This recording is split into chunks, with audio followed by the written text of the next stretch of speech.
Hello friends, welcome back to my YouTube channel. तो चलिए friends, आज हम लोग अद्वितीय रंजन सर का जो साइंस का बुक निकला है फ्रेंड्स, उसका हम लोग डेली एक लाइनर प्रश्न एमसीक्यू करने वाला है। ठीक है, तो आज का आपका जो टॉपिक है वह है मात्रक विवाहें और तथा उनका गति के नियम। तो चलिए देखिए, दूरी का माप। सबसे पहले हम लोग पढ़ेंगे दूरी का माप। किसी वस्तु द्वारा तय की गई पथ की कुल लंबाई को क्या कहा जाता है? उसे दूरी कहा जाता है। ठीक है, उसके बाद है दो निश्चित बिंदुओं के बीच की दूरी को क्या कहा जाता है? लंबाई कहा जाता है। उसके बाद दिया हुआ है आपका कि बड़ी दूरियां को मापने के लिए उपयोग किए जाने वाले इकाई का एसआई इकाई का गुणज होता है। ठीक है, जैसे कि Deka, hecta, kilo, mega, giga, tera, पेंटा, एक सब, ये सब क्या है आपका? दूरियां हैं। उसके बाद आपको पढ़ना है फ्रेंड्स, अगला है कि छोटे दूरी मापने के लिए हम लोग किसका उपयोग करते हैं? तो छोटा छोटा यूनिट को यानी कि मापने के लिए हम लोग मिली का यूज करते हैं, सेंटी का यूज करते हैं, डेसी का यूज करते हैं आदि। बहुत सारा ऐसा यूनिट है फ्रेंड्स। तो देखिए, सबसे पहले उपसर्ग के बारे में पढ़ेंगे। Exa, penta, tera, giga, mega, kilo, hecto, deca, deci, centi, इस सब को उसका घात क्या होता है? देखिए, एक्सा का जो घात होता है 10 की पावर 18 होता है, पेंटा का 15 होता है, टेरा का यानी कि 12 होता है, गीगा का 9 होता है 10 की पावर 9, मेगा का होता है 10 की पावर 6, किलो 10 की पावर 3, हेक्टा 10 की पावर 2, डेका का होता है 10 की पावर 1। ठीक है, इसी तरह से आपका फ्रेंड्स, तो देखिए नीचे से आप लोग याद करिएगा। ठीक है, नीचे से याद करिएगा ना तो आसानी हो। जैसे ऑटो फेम्टोपिकोन में देखिए हम एक सांस में सब बोल देते हैं friends. Atto femto pico nano micro milli centi deci deca hecta kilo mega giga tera penta exa. ठीक है, तो चलिए आगे हम लोग बढ़ते हैं। अगला है आपका खगोलीय दूरी। खगोलीय दूरी किसे कहा जाता है? तो प्रकाश द्वारा एक वर्ष में तय की गई दूरी को क्या कहते हैं? प्रकाश वर्ष कहते हैं। और एक प्रकाश वर्ष बराबर जो आपका होता है 9.467 गुने 10 की पावर 15 मीटर होता है।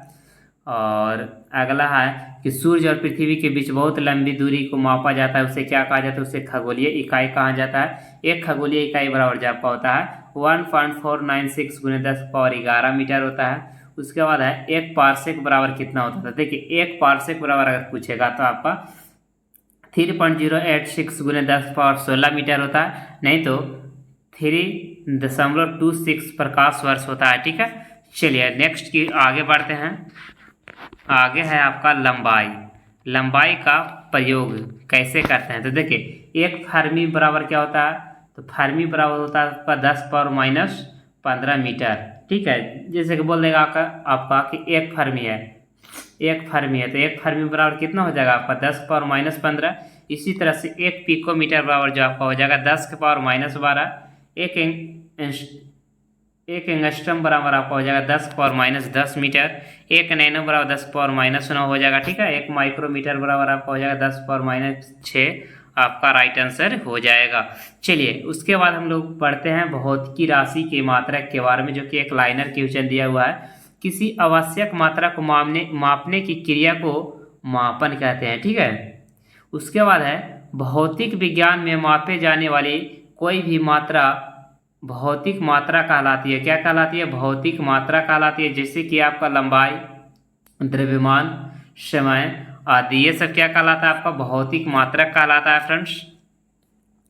चलिए आगे आपका दिया हुआ है, देखिए आगे आपका दिया हुआ है कि लंबाई, द्रव्यमान और समय को मापने के लिए मुख्यतः रूप से 3 इकाई प्रणाली है। एक है आपका एमकेएस प्रणाली, एक है आपका सीजीएस प्रणाली, एक है आपका एफपीएस प्रणाली। ठीक है, जिसे फुट पाउंड सेकेंड कहा जाता है। एमके को बोला जाता है द्रव्यमान, केजी सेकेंड। ठीक है, देखिए सीजीएस और एमकेएस सिस्टम को किस नाम से जाना जाता है? तो उसे जो जाना जाता है मैट्रिक सिस्टम के नाम से जाना जाता है। अब एफपीएस यानी कि फुट पाउंड सेकेंड प्रणाली को किस नाम से जाना जाता है? तो ब्रिटिश प्रणाली के नाम से जाना जाता है। एमकेएस प्रणाली को किस नाम से जाना जाता है फ्रेंड्स? एमकेएस के जो नाम से जाना जाता है उसे स्टैंडर्ड इंटरनेशनल यानी कि एस जिसे बोला जाता है स्टैंडर्ड इंटरनेशनल यूनिट के नाम से जाना जाता है। देखिए सीजीएस का मात्रक होता है आपका centimetre gram second. MKS metre kilogram second होता है। एमकेएस बराबर मीटर किलोग्राम सेकेंड होता है, और फुट पाउंड सेकेंड बराबर आपका हो जाएगा फुट पाउंड सेकेंड बराबर आप यानी कि हो जाएगा यानी कि FPS। लंबाई, द्रव्यमान और समय को मापने के लिए उपयोग किए जाने वाले माप को क्या कहते हैं? मौलिक माप या आधारी माप। क्या कहा जाता है? मौलिक माप या आधारी माप कहा जाता है। उसके बाद है देखिए मौलिक यानी कि मूल मात्रक कितने होते हैं? तो मूल मात्रक जो आपका होता है फ्रेंड्स वो होता है यानी कि मौलिक इकाइयाँ कितनी है, तो वही पूछा है कि मूल मात्रक कितनी होती है, तो मूल मात्रक आपका 7 होता है। ठीक है, तो चलिए 7 कौन कौन है उसके बारे में हम लोग जान लेते हैं। तो सबसे पहले लंबाई है, द्रव्यमान है, समय है, तापमान है, धारा है, विद्युत तीव्रता है, पदार्थ की मात्रा है। ठीक है, पदार्थ की मात्रा है। तो लंबाई को किसमें? मीटर में। लंबाई का मात्रक आपका मीटर हो जाएगा, द्रव्यमान का मात्रक किलोग्राम हो जाएगा, समय का सेकेंड हो जाएगा, तापमान का केल्विन, धारा एम्पियर, ज्योति तीव्रता कैंडला, और पदार्थ की मात्रा का मोल होता है। ठीक है, तो चलिए उसके बाद हम लोग आगे बढ़ते हैं। देखिए 7 आपका आधारी मात्रक होता है, 2 आपका होता है पूरक मात्रक। ठीक है, तो पूरक मात्रक को हो जाएगा आपका समतल कोण और ठोस कोण। तो समतल कोण को रेडियन होता है और ठोस कोण का स्टेडियन होता है। ठीक है, समतल कोण का जो मात्रक होता है वो आपका होता है रेडियन, और यानी कि ठोस कोण का स्टेडियन के नाम से जाना जाता है। आगे हम लोग बढ़ते हैं। ठीक है, चलिए आगे हम लोग बढ़ते हैं बीमा की ओर, यानी कि फॉर्मूला की ओर हम लोग बढ़ चुका है फ्रेंड्स कि वह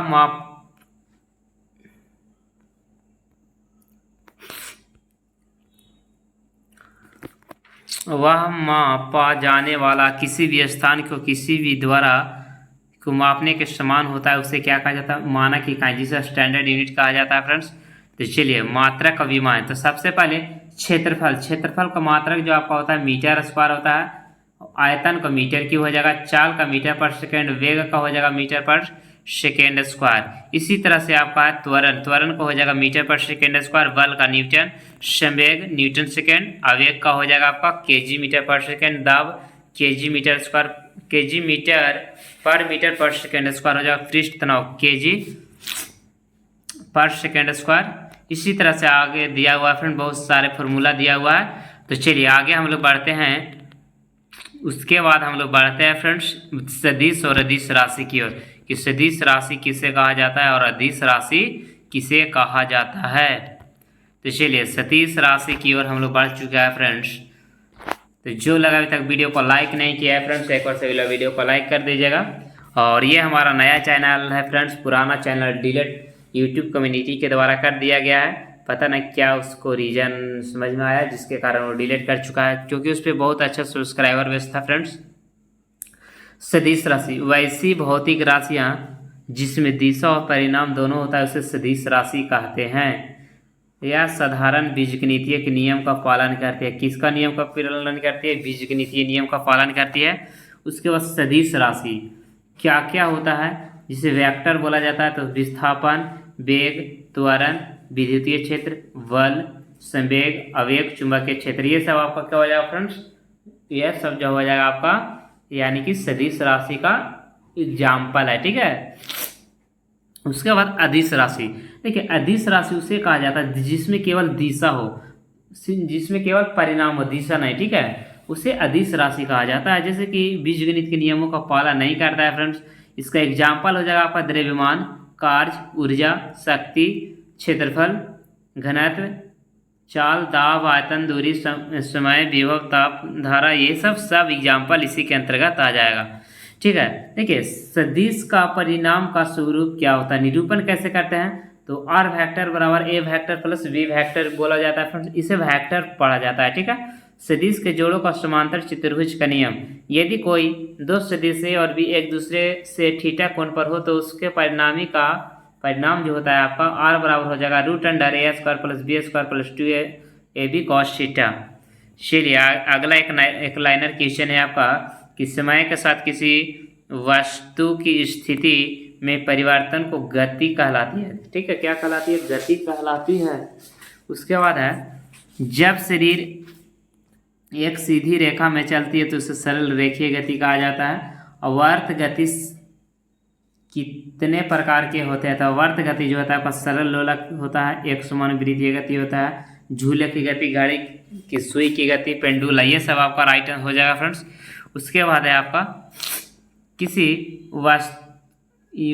वस्तु किसी मध्य या स्थिर स्थिति में आगे पीछे चलती है उसे दोलन गति कहते हैं। ठीक है, किसी वस्तु द्वारा तय की गई कुल लंबाई को दूरी कहते हैं, यानी कि जितना भी चलेगा ना बाबू वो आपका लंबाई के अंतर्गत आएगा। ठीक है, किसी वस्तु द्वारा तय की गई सबसे छोटी पथ की लंबाई को विस्थापन कहते हैं। किसका कहते हैं? विस्थापन कहते हैं। गति की दर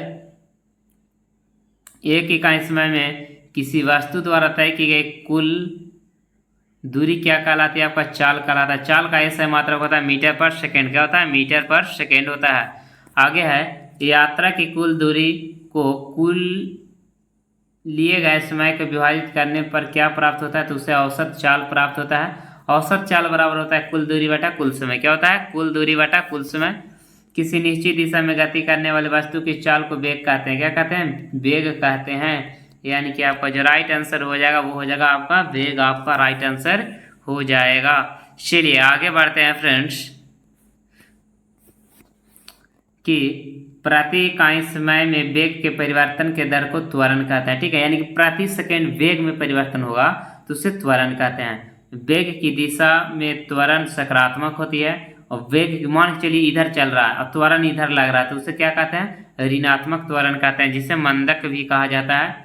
अगला है कि जब वस्तु समान समय अंतराल में वेग में समान परिवर्तन के साथ एक सीधी रेखा में चलती है तो उसे क्या कहा जाता है? एक समान त्वरण कहा जाता है। क्या कहा जाता है? एक समान त्वरण कहा जाता है। जब किसी वस्तु का वेग असमान दर से बदलता है, जब किसी वस्तु का वेग असमान दर से बदलता है तो उसे असमान त्वरण कहते हैं। मुक्त रूप से गिरती वस्तु की किसका उदाहरण है? तो एक समान त्वरण का उदाहरण है। भारी यातायात में वाहन किसका उदाहरण है? तो असमान त्वरण का। ठीक है, वेग और समय के बीच ग्राफ उसका ढलान क्या दर्शाता है? तो औसत त्वरण को दर्शाता है। ठीक है, क्या दर्शाता है? औसत त्वरण को दर्शाता है। आगे है कि न्यूटन के गति का नियम का विशेषताएं। गति सभी गति के नियम सरल रेखीय गति के एक समान त्वरण पर आधारित होती है। क्या होती है? एक समान त्वरण पर आधारित होती है।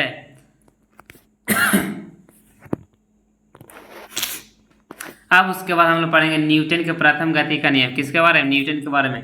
किसी वस्तु की एक ही अवस्था में रहने की प्रकृति को जड़त्व कहते हैं। ठीक है, उसे क्या कहा जाता है? जड़त्व कहा जाता है। जड़त्व किसके समानुपातिक होती है? तो ये जो आपका होता है द्रव्यमान के समानुपातिक होती है। किसी वस्तु का द्रव्यमान किसकी माप है? तो ये जो हो जाएगा आपका जड़त्वता का माप है। ठीक है, किसी पिंड की अपनी एक समान गति की स्थिति के स्वयं बदलने में असमर्थ को क्या कहा जाता है? तो इसे गति का जड़त्व कहा जाता है। क्या कहा जाता है? गति का जड़त्वता कहा जाता है। नेक्स्ट है किसी पिंड की अपनी आराम की स्थिति में स्वयं बदलने में असमर्थता को आराम की जड़त्वता के रूप में जाना जाता है। किसी पिंड की अपनी गति की दिशा स्वयं बदलने में असमर्थता को दिशा का जड़त्व कहा जाता है। क्या कहा जाता है? दिशा का जड़त्व कहा जाता है। ऊंची उछाल छलांग लगाने वाली ऊंची छलांग लगाने से पहले कुछ देर दौड़ता है ताकि गति का जड़त्व उस लंबाई छलांग लगाने में मदद करता है। ठीक है, नेक्स्ट है एक धावक अंतिम रेखा पार करने के बाद भी क्यों दौड़ता रहता है? तो गति की जड़त्व उसे दौड़ाए रखती है। देखिए, जड़त्व का एग्जाम्पल है कि चलती बस में अचानक ब्रेक लगने से यात्री आगे की ओर झुक जाता है, ये जड़त्व का एग्जाम्पल है। रुकी हुई वाहन में अचानक हिलने से यात्री को पीछे की ओर झुक जाना, कालीन को डंडे से पीटने पर धूल का कण गिरना, पेड़ पौधे की शाखाएं को हिलाने से पत्तियों का गिरना। बलों को परिभाषित किस नियम से कही जा सकती है? तो उसे न्यूटन के प्रथम गति के नियम कहा जाता है। ठीक है, क्या कहा जाता है? न्यूटन के प्रथम गति नियम कहा जाता है। जब खड़ी बस चलने लगती है तो उसमें खड़ी यात्री पीछे की ओर गिर जाता है। निम्नलिखित में से कौन सा नियम इस स्थिति को व्याख्या करता है? तो न्यूटन की गति का पहला नियम व्याख्या करता है। अविच्छुव्य वस्तुओं को स्थिर रहने या एक ही वेग से गतिशील रहने की प्रवृत्ति क्या कहलाती है? तो उसे गति का प्रथम नियम कहते हैं। क्या कहते हैं? गति का प्रथम नियम। गति के प्रथम नियम को जड़त्व का नियम भी कहा जाता है। गति के प्रथम नियम को जड़त्व का नियम कहा जाता है। गति का पहला समीकरण होता है आपका वेग और समय के बीच संबंध बताता है। वेग और समय के बीच संबंध बताता है। गति का पहला समीकरण v बराबर होता है आपका गति का पहला समीकरण। अब अंतिम वेग को v से डिनोटेट किया जाता है। u हो जाएगा प्रारंभिक वेग, a हो जाएगा त्वरण, t हो जाएगा समय। तो गति का पहला नियम आपका हो जाएगा v बराबर u प्लस ए टी। क्या हो जाएगा? v बराबर u प्लस ए टी हो जाएगा। चलिए आगे बढ़ते हैं न्यूटन के गति का दूसरा नियम की ओर। ठीक है, तो गति का दूसरा समीकरण स्थिति और समय के बीच जो संबंध बताता है। गति का दूसरा समीकरण हो जाएगा s बराबर E T plus half A T square, जहाँ एस आपका विस्थापन हो जाएगा, यू आपको प्रारंभिक वेग, ए त्वरण, टी समय। बल का सूत्र किस नियम से प्राप्त होता है? तो न्यूटन की गति के दूसरा नियम से प्राप्त होता है। अगला है कि बल का सूत्र F बराबर ए में, जहाँ m पिंड का द्रव्यमान तथा a पिंड का त्वरण है। किसी वस्तु के संवेग में परिवर्तन के दर बल की दिशा में लगाया गया संतुलित बल के क्या होती है? समानुपाती होती है। उसे गति का दूसरा नियम कहा जाता है। किसी वस्तु के संवेग में परिवर्तन केवल बल के परिणाम में निर्धारित नहीं होती है, इसे गति का दूसरा नियम कहते हैं। क्या कहते हैं? गति का दूसरा नियम कहते हैं। क्रिकेट में जब कोई क्षेत्ररक्षक तेज गति से आती गेंद को पकड़ता है तो अपने हाथ को पीछे खींचता है तो गेंद पकड़ लेता है। गति के ये दूसरा नियम का एग्जाम्पल है। उसके बाद है न्यूटन के तीसरा गति नियम का कि टेनिस गेंद की तुलना में क्रिकेट गेंद अधिक चोट लगती है। गद्दे की तुलना में फर्श पर चोट लगने का खतरा अधिक होता है। ऊंची या लंबी कूद में जमीन को खोदकर हल्का कर दिया जाता है ताकि चोट कम लगे। बड़ी कील को अधिक गहराई तक ठोकने के लिए हथौड़े से अधिक बार किया जाना चाहिए। ठीक है, उसके बाद आवेग है फ्रेंड्स। तो चलिए, आवेग बल और समय के गुणनफल को आवेग कहते हैं। आवेग का समात्रक न्यूटन सेकेंड होता है। तो चलिए फ्रेंड्स, इसके बाद हम लोग अगला वीडियो में करने वाला है। ठीक है, इसके बाद हम लोग अगला वीडियो में करने वाले हैं। तो चलिए आज इतना ही। Thank you for watching. जो लोग अभी तक वीडियो को लाइक नहीं किए फ्रेंड्स, लाइक कर दीजिएगा। सब्सक्राइब आप सभी लोग कर दीजिएगा। Thank you for watching.